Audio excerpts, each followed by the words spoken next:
hadis yang kata Rasul SAW, yang lebih aku takutkan atas kalian daripada Dajjal siapa? Atau apa? Asyirkul khafi, syirik yang tersembunyi. Yaqumur rajul fayusalli fayuzayyin salatahu lima yara min nadhari rajul.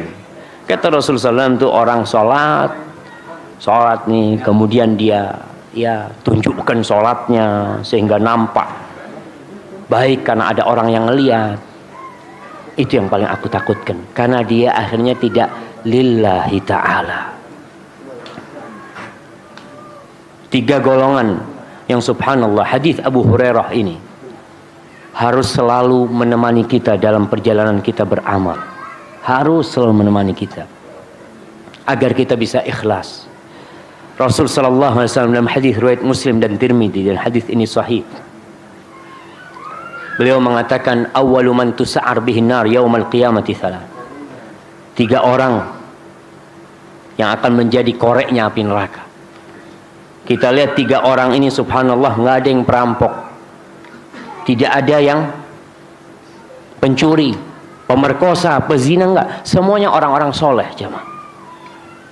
Kata Rasul sallallahu alaihi wasallam, yang pertama disebutkan dalam hadis Tirmidzi ini, alimun wa qari'ul Qur'an. Yang pertama menjadi koreknya api neraka adalah ustadz. Mudah-mudahan kita diselamatkan, dan semoga ustadz-ustadz kita yang ada tidak sampai menjadi golongan yang pertama ini. Alimun wa qari'ul Qur'an, yang pandai baca Al-Qur'anul Karim. Fa utiya bihi, didatangkan nih orang ini. Didatangkan untuk dihisab. Kita semua akan dihisab tanpa ada pengacara, tanpa ada yang belain kita kecuali diri kita, kecuali amal perbuatan kita. Dan Rasul sallallahu alaihi wasallam mengatakan fa'arrafahu alaihi ni'amahu fa'arafah. Lalu Allah tunjukkan kepada orang yang hendak disidang ini nikmat-nikmat yang pernah Allah berikan kepada dia selama di dunia. Dan dia pun mengakui, iya Allah, itu nikmat semua telah kau berikan kepada kami ya Allah. Lalu Allah bertanya, fama amilta biha, kau gunakan untuk apa nikmat yang aku berikan?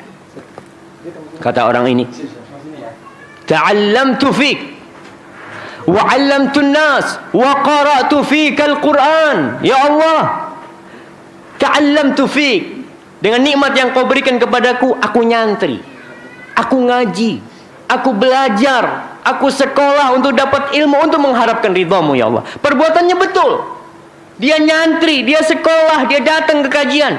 Wa 'allamtun nas, kemudian setelah aku punya ilmu, aku jadi ustaz, aku ngajarin orang-orang ilmu itu. Wa qara'tu fikal Qur'an, dan aku membaca Al-Quran karena engkau ya Allah, karenamu ya Allah. Perbuatannya betul, yang dia lakukan secara fisik, nah, dia ustaz, dia membaca Al-Quran, ngajarin orang ngaji. Apa kata Allah? Kadzabta, bohong kau. Innama ta'allamta liyuqala alim wa qara'ta liyuqala qari'. Bohong kau. Kau belajar supaya disebut orang alim, dan kau ngaji supaya disebut orang yang pandai membaca Al-Quranul Karim. Wa qad qil, dan itu sudah kau dapatkan di dunia. Bohongnya di mana? Di hatinya. Allah alimun bidzatis sudur, Allah tahu dengan isi hati kita. Orang-orang nggak ada yang tahu. Mungkin orang-orang mengira kita ikhlas melakukan, tapi Allah lebih tahu apakah benar kita itu ikhlas lillahi ta'ala. Kadzabta, bohong, kata Allah SWT. Apa yang terjadi jemaah? Gara-gara hatinya tadi, yang menyembunyikan di sana keinginan untuk dipuji orang, keinginan untuk disanjung. Dan dia di dunia betul sudah mendapatkan sanjungan itu. Orang-orang sudah menyebutkan kebaikan-kebaikan dia. Fa umira bihi thumma suhiba ala wajhihi thumma turiha finnar. Kemudian diperintahkan kepada malaikat Allah untuk menyeret di wajahnya jemaah. Wajah yang mungkin biasa dipandang oleh manusia, yang orang mengenal dia dari wajahnya nih, orang yang ngajarin kita. Allahu Akbar jemaah. Thumma turiha finnar. Kemudian Allah melemparkan dia ke dalam api neraka. Ibnul Jauzi rahimahullahu ta'ala, dia pernah duduk merenungi. Dia seorang alim ulama yang besar sekali, bahkan dikenal sebagai wa'idhul ulama, alim ulama yang pandai memberikan nasihat Dia mengarang sebuah kitab yang judulnya Saidul Khatir. Dia menceritakan di sana. Dia cerita, ana pernah duduk. Saidul Khatir itu apa artinya jemaah? Buruan hati. Dia ada sesuatu di hatinya, dia tulis. Ada sesuatu di hatinya yang khatara fi qalbi, itu yang dia tulis. Dia cerita pernah duduk di majelis ana, puluhan ribu orang. Ana ngasih ceramah semuanya nangis, kata dia. Ada berapa ratus orang yang masuk Islam di tangan ana. Kemudian pernah satu hari dia duduk di majelis, ketika melihat orang-orang banyak, dia berpikir, kaifa in najaha ulai wa halakta. Gimana kalau orang-orang yang kau kasih ceramah itu semuanya masuk surga dan kau masuk neraka, kata dia.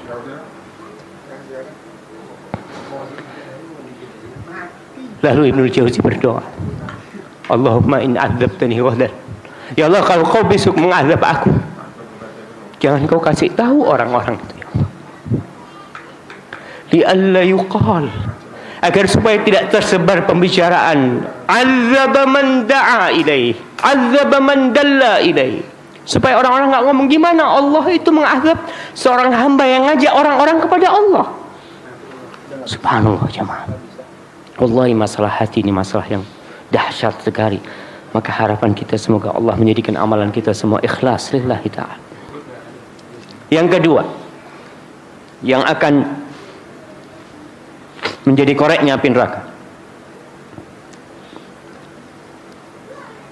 syahid, orang yang mati di medan perang. Nah, dia mati dan tewas di medan perang di jalan Allah Subhanahu wa taala, dan peperangannya peperangan yang syar'i.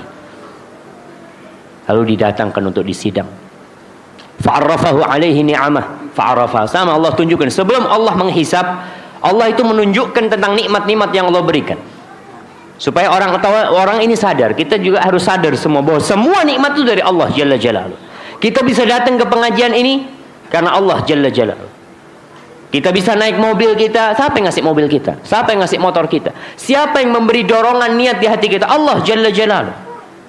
Allah tunjukkan nikmat-nikmat yang Allah berikan kepada dia, dan orang ini mengaku, iya wah, itu semua nikmat kau berikan kepada aku. Lalu Allah bertanya, fama amilta biha, kau gunakan untuk apa nikmat yang aku berikan kepadamu? Jawab orang ini, qataltu fik hatta stushhidtu. Ya Allah, aku berjuang di jalanmu sampai aku mati syahid. Berjuang di jalan. Memang betul, dia meninggal dan tewas di medan perang. Dia dikuburkan dengan darahnya. Karena orang yang mati syahid dikuburkan dengan darahnya. Betul, ketika di dunia dia seperti itu. Lalu Allah mengatakan kepada orang ini, kadzabta, bohong kau. Innama qatalta liyuqala jari. Kau berjuang hanya untuk mendapatkan sebutan jari, seorang yang pemberani, pembela kebenaran, seorang pahlawan. Waqad qil, dan itu sudah kau dapatkan di dunia. Sudah kau dapatkan itu di dunia. Thumma umira bihi fasuhiba ala wajhihi thumma turiha finnar. Maka diperintahkan kepada malaikat untuk diseret di wajahnya, yang orang-orang mengenal dia itu wajah dia nih, wajah orang yang berjuang di jalan Allah, kemudian dilemparkan ke dalam api neraka. Na'udzubillahi minan nar. Yang ketiga, jawad, orang kaya raya yang dermawan. Bukan orang kaya raya yang pelit, tapi ini orang dermawan. Fa'arrafahu alaihi ni'amahu fa'arafa. Allah tunjukkan nikmat-nikmat yang pernah Allah berikan kepada dia, dan dia mengakui semua nikmat itu. Iya Allah, itu sudah kau berikan kepada aku, harta yang berlimpah ruah, ya, rezeki yang banyak. Allah bertanya, fama amilta biha, kau gunakan untuk apa nikmat itu? Kata orang ini, ma min sabilin tuhibbu ayyun faqa fihi illa anfaqtu fihi lak. Masya Allah. Dia mengatakan, ya Allah, tidak ada satupun jalan kebaikan yang kau suka hartamu diinfakkan ke sana, kecuali aku sudah berinfak di sana lillah, untukmu ya Allah. Semua dia lakukan jamaah. Masjid dia bangun, sekolahan dia bangun, janda-janda anak yatim dia santuni, dia berangkatkan orang untuk beribadah umrah. Masya Allah, semua kebaikan sudah dia lakukan, dan dia mengklaim bahwa itu untuk Allah Subhanahu wa ta'ala. Lalu Allah mengatakan, kadzabta, bohong kau. Innama anfaqta liyuqala jawad, kau berinfak hanya untuk mendapatkan sebutan jawad, orang yang baik hati, orang yang dermawan. Fulan, masya Allah, nggak ada masjid di sini, semua dia yang bangun tuh. Dia sudah mendapatkan waqad qil, dan itu sudah kau dapatkan di dunia. Lalu diperintahkan kepada malaikat untuk diseret dan dilemparkan ke dalam api neraka. Na'udzubillahi minan nar. Ma'asyiral muslimin rahimakumullah. Allah subhanahu wa ta'ala berfirman dalam sebuah hadis qudsi, ana aghna syuraka 'ani syirk, man 'amila 'amalan asyraka fihi ma'i ghairi taraktuhu wa syirka. Aku orang yang tidak butuh sekutu. Aku zat, ma'adziratan, aku adalah zat yang paling tidak butuh dengan sekutu, dengan syarik. Maka barang siapa yang beramal kemudian dia sisipkan di niatnya itu selain aku, kata Allah, taraktuhu wa syirkahu, aku nggak akan terima.